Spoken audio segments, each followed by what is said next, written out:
నా కళ్ళల్లో కనిపించే కన్నీళ్ళ సాక్షిగా చెప్తున్నా శివయ్య, ఇప్పటి వరకు నా జీవితంలో నా అంతటా నేను ఎవరి జీవితంలోకి వెళ్ళలేదు. వాళ్ళే నా జీవితంలోకి వచ్చారు, వాళ్ళే ఆడుకున్నారు, వాళ్ళే వెళ్ళిపోయారు.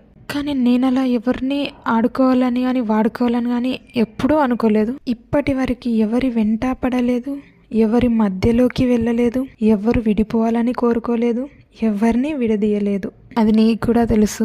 ఎవరో చేసిన పాపానికి, ఎవరో చూపించిన నరకానికి ఇప్పటికీ నేను కోలుకోలేకపోతున్నా.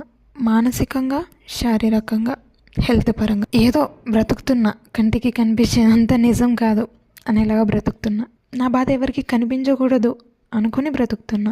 ఇంత జరిగినా కూడా కొంతమందికి ఇంకా సంతోషం కలగలేదు. ఇంకా ఏం జరిగితే సంతోషంగా ఉంటారో కూడా నాకు తెలీదు. ఎవరికి వాళ్ళు వాళ్ళ లైఫ్ చూసుకుని అందరూ బాగానే ఉన్నారు. ఎవరిని ఇబ్బంది పెట్టకుండా నా లైఫ్ నాలుగా బ్రతుకుతున్నా కూడా ఎందుకు భరించలేకపోతున్నారో నాకు అర్థం కావట్లేదు. ఇప్పటికీ ఇంత బాధ వచ్చినా ఏదో జన్మలో చేసిన పాపం ఇంతటితో తగిలిపోయిందిలే అనుకుని బ్రతుకుతున్నా.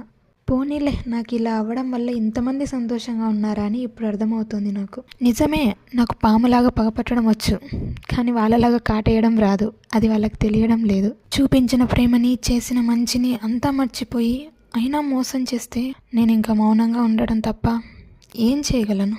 పోనీలే, కష్టాలను తగ్గించకపోయినా వాటిని తట్టుకునే శక్తి ఇస్తున్నావు, అంతే చాలు.